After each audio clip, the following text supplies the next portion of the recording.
Good afternoon. On behalf of Alberta's government, I'd like to begin by congratulating President Joe Biden and Vice President Kamala Harris on their inauguration today. Following recent events, it was reassuring to see a orderly transition of power of the government of the United States today, respecting the democratic decisions of the American people, the rule of law, and the Constitution of the United States.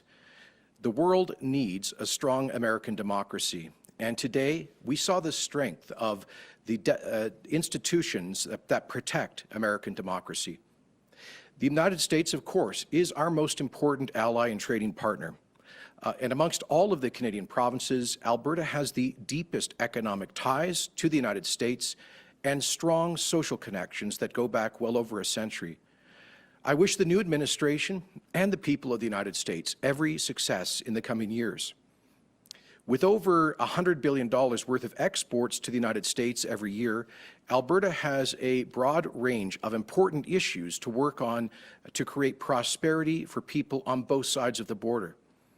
But as friends and allies of the United States, we are deeply disturbed that one of President Biden's first actions in office has been to rescind the presidential permit for the Keystone XL pipeline border crossing. This is a gut punch for the Canadian and Alberta economies. Sadly, it is an insult directed at the United States' most important ally and trading partner on day one of a new administration. Today, as I speak, over 2,000 women and men have lost their jobs or are heading home from good-paying union jobs as a result of this decision.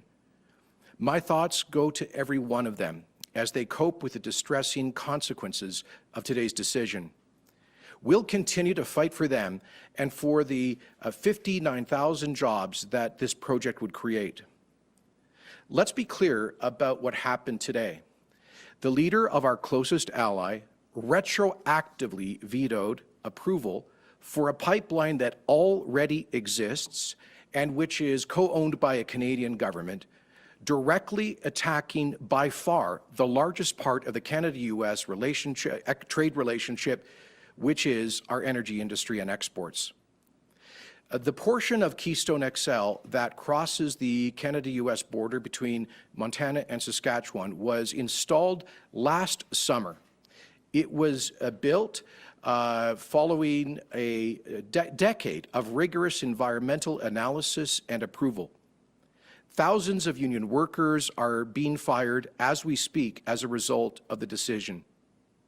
This decision was made without even giving Canada the opportunity respectfully to make the case for how Keystone XL would strengthen U.S. national and energy security, how it would bolster both economies, and how our two countries could find a path together on climate and environmental policy. For months, we've been told that the Biden transition team would not communicate with foreign governments on this or other issues. And now a decision has been made without even giving us a chance to communicate formally with the new administration. That's not good faith. In my books, that's not how you treat a friend and an ally. For a friend and an ally, you show respect for your friends and by listening to them and giving them a chance to find common ground. The entire point of this project of Keystone XL is to strengthen the historic Canada-US relationship, building the modern infrastructure for safe, secure, future exports of energy to the United States. With that, we could help our friends become less dependent on foreign oil imports, including from hostile OPEC dictatorships, some of which are openly hostile to the United States, and none of which share Canada's commitment to high environmental standards, to global stability, and to human rights. We're being told that this decision was made over concerns about climate policy, but the U.S. State Department's exhaustive analysis that was conducted under President Obama's administration concluded that Keystone XL would actually reduce CO2 emissions as the alternative will be to move this energy by higher emitting and less secure rail transport. The Canadian oil sands have reduced the carbon intensity of the average barrel of bitumen by about 30% and are on track for even larger reductions. Our oil sands our oil sands producers rank at the top of the world in global assessments of environmental, social, and governance standards. Most of these companies have committed to net zero emissions in their operations. The Government of Canada has more ambitious emissions reduction targets than the new U.S. administration, and our provincial government here is investing billions of dollars in the development of emissions reductions technology to further make progress on this important front. In other words, Canada is part of the solution to the energy transition. But today's decision was made without giving Canada the chance to make that case. And what are the things I find so concerning about this? Let me also point out that TC Energy has made tremendous progress in bringing on board First Nations on both sides of the border as potential equity partners. That this project has had enthusiastic support of major U.S. unions, including several that were active supporters of President Biden's campaign. It has the support of all state governments along the pipeline route, and in a large poll recently sponsored by Alberta's government, it indicates 71% of American voters, including a majority of Democrat Party voters, support construction of the Keystone XL project, and that number only goes up when people find out that construction is underway and the border crossing is in place. And so I call upon Prime Minister Justin Trudeau and his government to ask the new administration to sit down and to discuss this decision in the context of a way forward between Canada and the United States on environmental policy, climate policy, and energy security. Surely that is the least that our closest friend and ally owes Canada, which is to respectfully discuss this and review the decision in light of all of these and other facts. If, however, the U.S. government refuses to open the door to a constructive and respectful dialogue about these issues, then it is clear that the Government of Canada must impose meaningful trade and economic sanctions in response to defend our country's vital economic interests. Not doing so would be to create a dangerous precedent. And let me be blunt. I believe it was the failure of this federal government to respond with strength to the veto of Keystone XL in 2015, which in part led to today's impasse. I believe that the transition team, the now administration, concluded from the lack of a meaningful response to the 2015 veto that this federal government doesn't really intend to stand up for this country's largest industry. I hope that's not true. I appreciate Prime Minister Trudeau's recent words, expressions of support for this project. But that support is only meaningful if it is followed by action which defends hundreds of thousands of Canadian workers in our country's largest industry, our largest export industry, that is our energy industry. As I say, a failure to act, a failure to respond in a meaningful and direct way will create a dangerous precedent. By far, Canada's largest export to the United States is our energy products, most of which are produced here in Alberta, a value of over $90 billion a year. That's twice the size of auto trade between Canada and the United States. It dwarfs by comparison the aviation sector in Quebec, the aquaculture, fisheries industry trade out of Atlantic Canada, the lumber industry trade out of British Columbia. The largest element of our trading relationship is this energy. And the same political forces that succeeded today in obtaining this retroactive veto are seeking now to kill other critical pipelines that safely deliver Canadian energy to fuel the U.S. economy, including the recent effort by the Governor and Attorney General of Michigan to decommission the Enbridge Line 5 project, which has safely operated for 60 years. If they succeed in doing so, or if they persuade this administration to apply this precedent of retroactively rescinding presidential permits for pipeline border crossings, that would have a devastating impact not only on the energy workers of Western Canada, but on the manufacturing workers and just ordinary families in Southern Ontario who depend on that as their main source of energy. The senior climate policy advisor to now President Biden has openly expressed her opposition to the Line 3 replacement project. And so if there is not a strong and meaningful response to today's decision, I believe that those organizations will move, their next target will be the use of a presidential veto on other pipelines, which would be devastating to the largest industry of Canada's economy, which employs hundreds of thousands of workers. Now, today I was very disappointed to see Foreign Minister Garneau say that we should, quote, understand and respect this decision, to see Ambassador Hillman in Washington say that we should, quote, accept it and move forward, and for the Prime Minister merely to say that he was disappointed.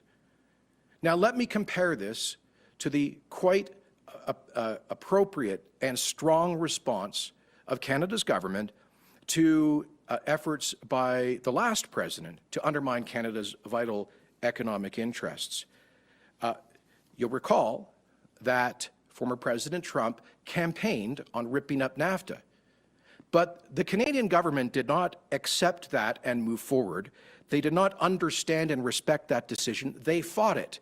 They fought it quite rightly and strongly for 2 years to negotiate a sound new North American trade agreement. President Trump campaigned on imposing steel tariffs and aluminum tariffs on foreign imports to the United States. That was his campaign commitment. The position of the Trudeau government wasn't to accept that and move forward. It was not to understand that position of tariffs and to respect the decision, as they've said today. It was to fight it. In fact, allow me to, I recall that former Minister of Trade, Chrystia Freeland, had very sharp words for the U.S. government, as did the Prime Minister. Then Foreign Minister Freeland said, quotes, "The United States has taken the absurd decision to harm its own people at a time when its economy is suffering its deepest crisis since the Great Depression. Any American who buys a car or a bike will suffer." And she went on to say this was unnecessary, unwarranted, and entirely unacceptable, and that a trade dispute is the last thing anyone needs, but Canada will respond with strength, as it did with countervailing tariffs that got the attention of the American government and caused the policy to be reversed.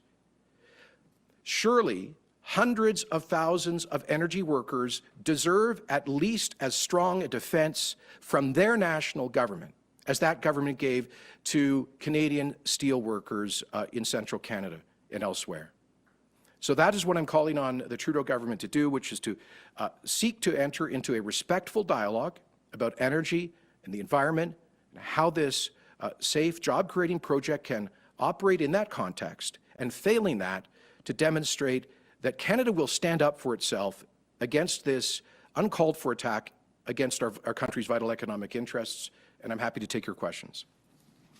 A reminder to callers to please keep your questions brief and limit yourself to one question, as there are many people in the queue. With that said, operator, will you please put through the first caller? Thank you. Yes, Kelly Kreiderman, Globe and Mail. Kelly, your line is open. Hi there. Thank you for taking my question. I'm just wondering if at this juncture, Premier, you have regrets about your investment in the pipeline. No, absolutely not. I think any responsible Alberta government would have made that decision. Had we not done so, the project would have died last year because of the the perceived political risk associated with it, much like the federal government, took its ownership position in in Trans Mountain at a minimum cost of $7 billion, much like the previous Alberta government risked $3.8 billion only to move, in principle, to move 120,000 barrels a day of crude by rail for only 3 years, an arrangement where we ended up losing several $100 million.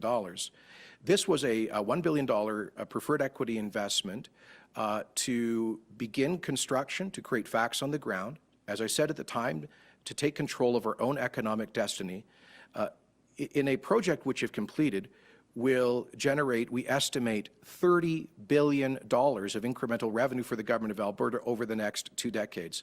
Our government was elected on a commitment to get pipelines built, to fight for pipelines, to fight against those seeking to landlock Alberta energy. This was one critically important part of that. And Kelly, we've always seen Keystone XL in the broader context of that campaign, that foreign-funded campaign to landlock Alberta energy.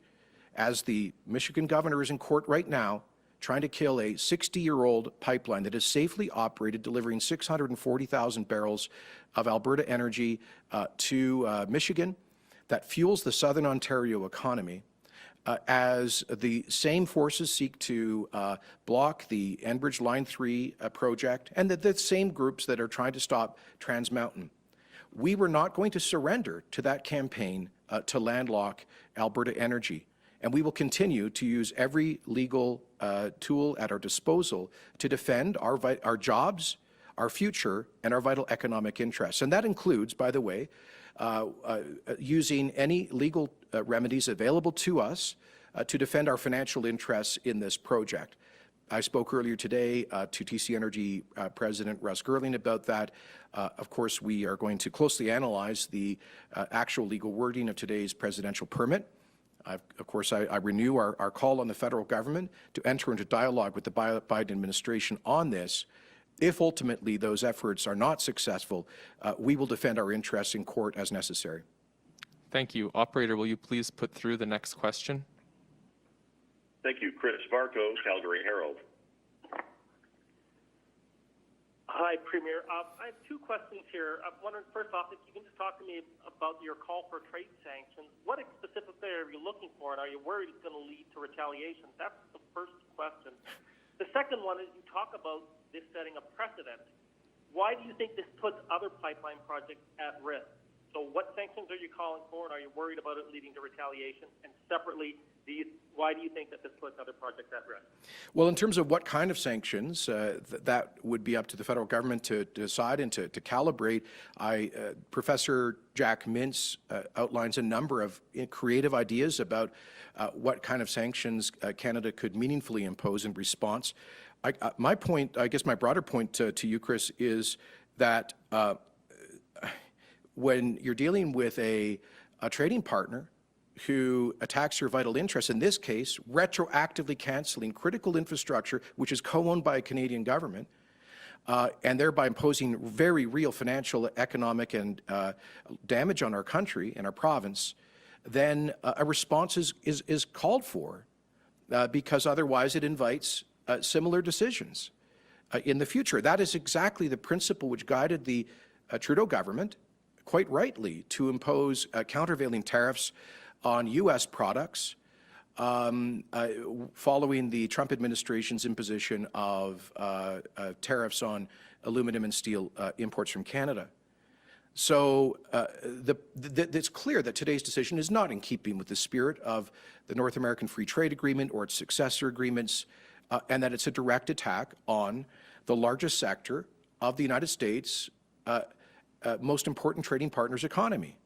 And if there is no meaningful response, then that, in a sense, that rewards this action that is a direct attack on the Canadian economy. In terms of the, I forgot the second part of your question, but again, if you're looking for ideas about what those kinds of sanctions might be, I'd refer you to Professor Mintz's article that I think is a good outline of some of them. Yes, in terms of precedent for other pipelines, that was your second question. So Gina McCarthy, who's the senior policy advisor in the Biden administration on climate policy, has been very outspoken in her desire to kill the Line 3 expansion. We have senior members of this administration who, with close connections to the effort to kill the Line 5 that delivers most of the energy to Michigan and southern Ontario. If retroactively rescinding a presidential permit for a pipeline border crossing is validated, if today's decision is validated, if there is no pushback from Canada's government, I think it merely encourages those organizations to turn to use this tactic in their effort to landlock Canadian energy. So, in fact, I raised this with the Prime Minister yesterday, and he agreed with me that this would create a very troubling precedent.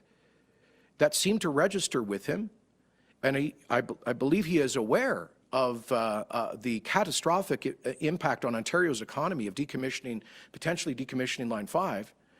And so if he understands that, I would ask him to act accordingly. Thank you. Operator, will you please put through the next question? Lauren Gardner, Politico. Hi, thanks for taking my question. Premier, I'm wondering if you could get into a little more detail. What exactly do you expect the Prime Minister to do when it comes to engaging on Keystone XL, given that this was a long-standing campaign promise? The President signed an executive order on this today, and the Prime Minister's own statement today said he was disappointed, but acknowledged this was a campaign promise, and then this outlined other areas where the Canadian government wants to work with the American government. Thank you, Laura. I would point out again that former President Trump had, as a much more central campaign promise, ripping up the NAFTA agreement and imposing steel and aluminum tariffs on imports to the United States. Canada did not accept or respect or merely express disappointment at those campaign pledges and policies. Canada, quite rightly under Prime Minister Trudeau's leadership, fought to defend this country's vital economic interests against those election campaign commitments of the last president.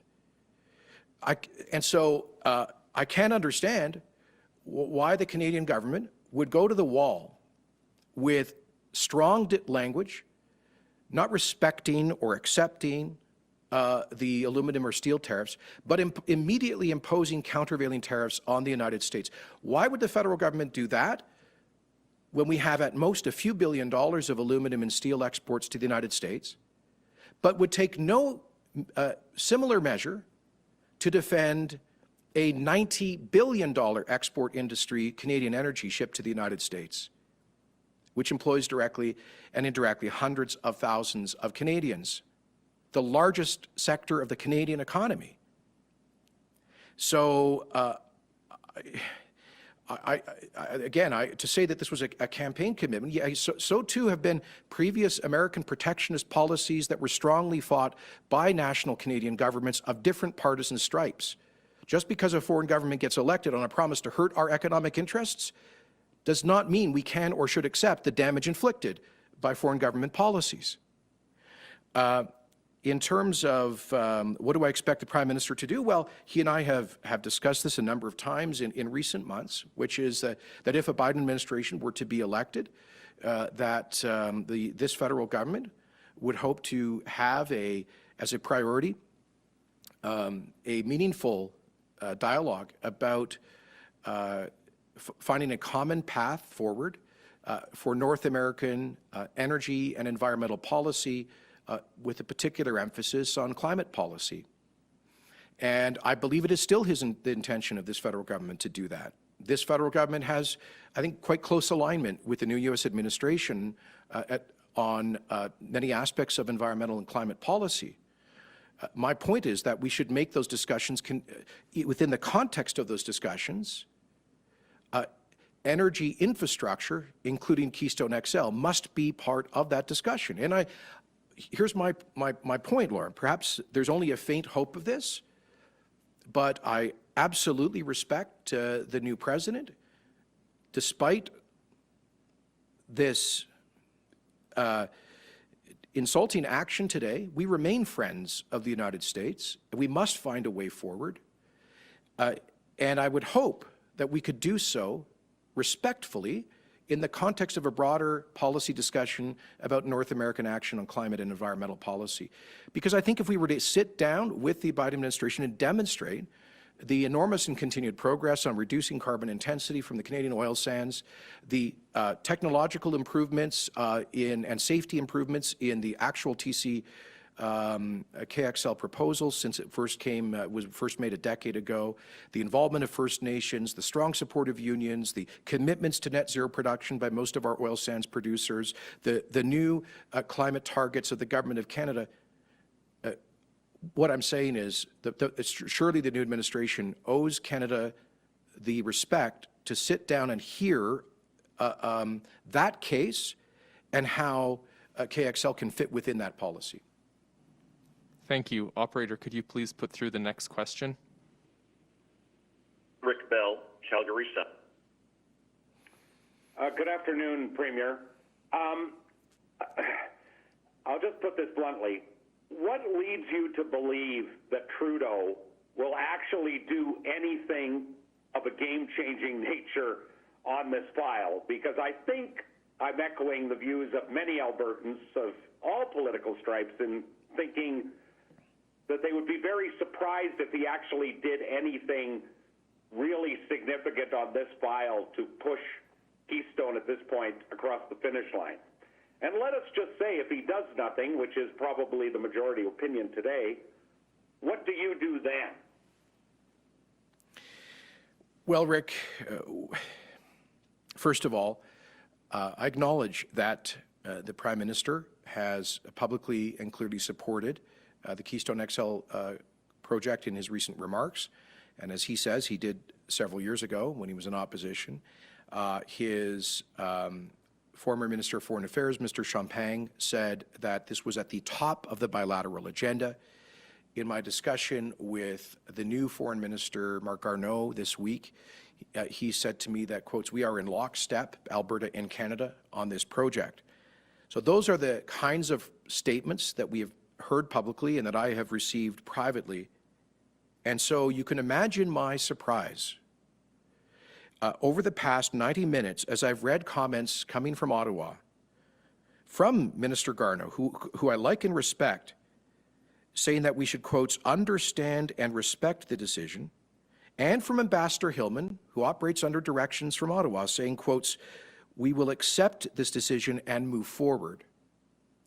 And then the statement issued by the Prime Minister within the last hour, doing nothing more than expressing disappointment.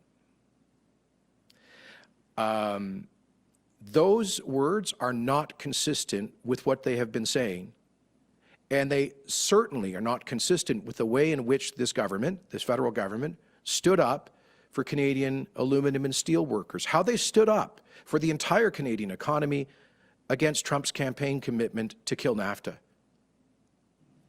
So Albertans, I guess, are right to be skeptical, but I am pleading with the Government of Canada to do the right thing for hundreds of thousands of workers, to think about those 2,000 union workers being sent home with pink slips right now, the tens of thousands of others who were expecting and hoping to benefit from employment.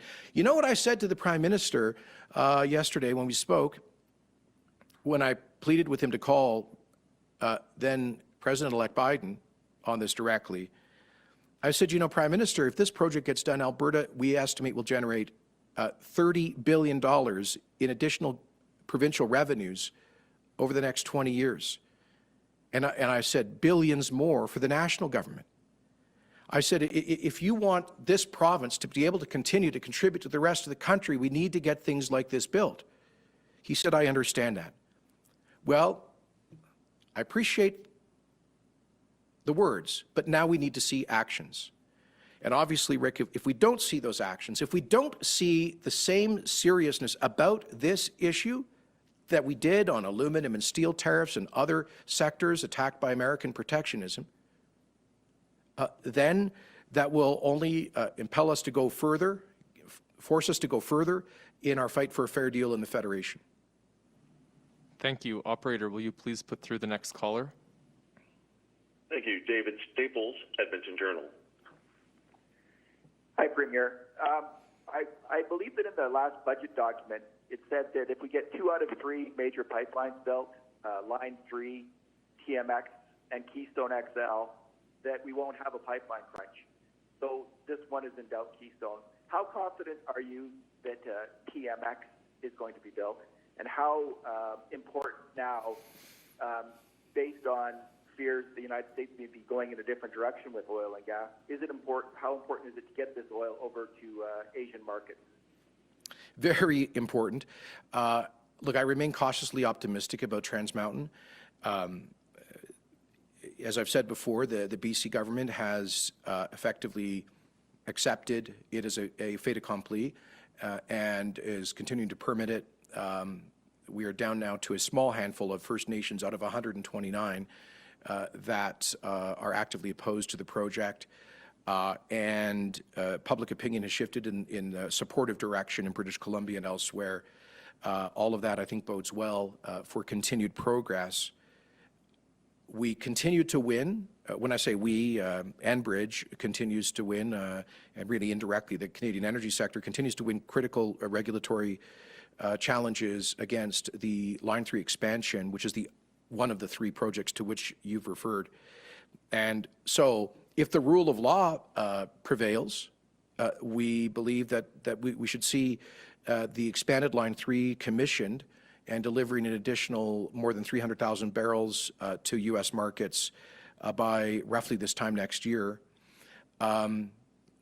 What I find so troubling about today's decision is that it undermines our confidence in the predictability of the American regulatory system. And there are people now working in the White House who I believe may very well counsel the president to use on other pipelines the power that he used today. That is, look, Chris, it's one of the, sorry, Dave, that's one of the reasons, David, that we made the investment in Keystone XL, because our view was we had to take, Alberta should take an all of the above strategy, pursue every possible pipeline to be as assertive as we can in all of this. And I believe we were right to do so in Keystone XL, but it does underscore the importance of getting those other projects done for sure.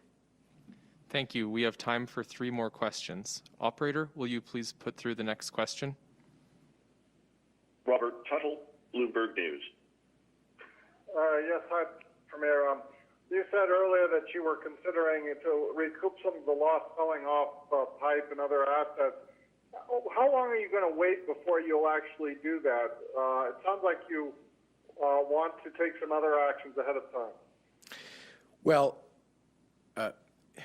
I did consult with our partners in this project at TC Energy this afternoon, and none of us are going to rush into making any improvised decisions here. We're going to take our time, do a close legal analysis of the actual wording of the executive order signed by the President today. And again, we'll urge the federal government to not take this off the table, but put it at the center of the table in the bilateral relationship. If they decide to surrender in the defense of Canada's vital economic interests, and we determine that there's no legal avenue to proceed with construction effectively under the permit, then we'll have to, as you know, TC Energy today announced already that they've, in consultation with us, decided to suspend construction indefinitely. That will reduce any potential liability that we might incur for construction in this quarter.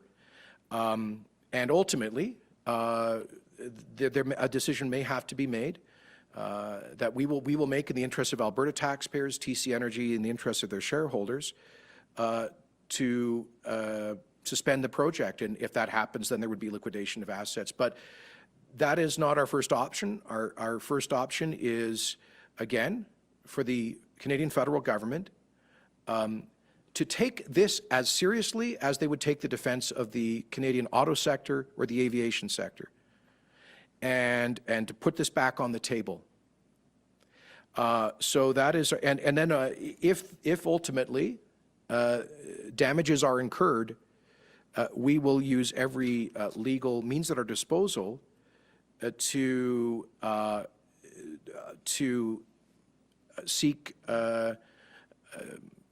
compensation and to seek legal remedies for those damages. We've already obtained at least 2 legal opinions in that respect, and we do believe that Alberta would have a strong case to make. I'll leave TC Energy to comment on its own in that respect. Thank you. Operator, will you please put through the next question? Janet French, CBC. Hi there. Thanks for taking my question. I was curious whether you would consider any kinds of concessions. If this administration is really interested in pro-climate policies, would you ever consider, withdrawing your suit against a carbon tax or imposing an Alberta carbon tax, anything that might be seen more palatable? Well, let me answer it this way. We have imposed a levy on major industrial emissions, and we've had one in Alberta long before any U.S. state did. That's now the $40 levy on major industrial emitters that supports the technology emissions, technology innovation and emissions reduction plan. We have had conversations with the federal government about finding a way forward on a future for our enormous energy industry that also shows continued progress on reducing emissions. And I said to the Prime Minister, Janet, the morning after our government was elected, that I was open to having that conversation with his government, to finding a way forward together. I said that I was willing to discuss with him the 100 megaton emissions cap, a levy, an equivalency agreement on major industrial emissions, on methane, and on so much more. And in fact, we have found some common ground on those issues. And the door remains open. I repeated this to the Prime Minister yesterday. We actually are making very substantial progress with the federal government on advancing a huge potential expansion of carbon capture, utilization, and storage technology that could be a huge game changer for the oil sands. So I think I understand the premise of your question, and the answer is yes, in principle. But we're not on. We obviously have some strong disagreements. One of them will be resolved at the Supreme Court of Canada in the weeks to come on the retail carbon tax. But absolutely, we are prepared to find a way forward, working with the industry, the Government of Canada, and hopefully the Government of the United States for secure a supply of energy in an environmentally responsible way. Thank you. Operator, will you please put through the final question? Charlotte Dumoulin, Radio-Canada. Oui, bonjour, M. Kenney. Merci de prendre ma question. D'abord, peut-être nous expliquer en français, que pensez-vous de la réponse du gouvernement fédéral à ce point-ci? Et de quel type de sanctions vous parlez? Qu'est-ce que vous aimeriez voir exactement? OK. Évidemment, la relation entre l'Alberta et les États-Unis, le Canada et les États-Unis est essentielle. Et je félicite le président Biden pour son inauguration aujourd'hui. Et nous hâte à travailler avec la nouvelle administration américaine.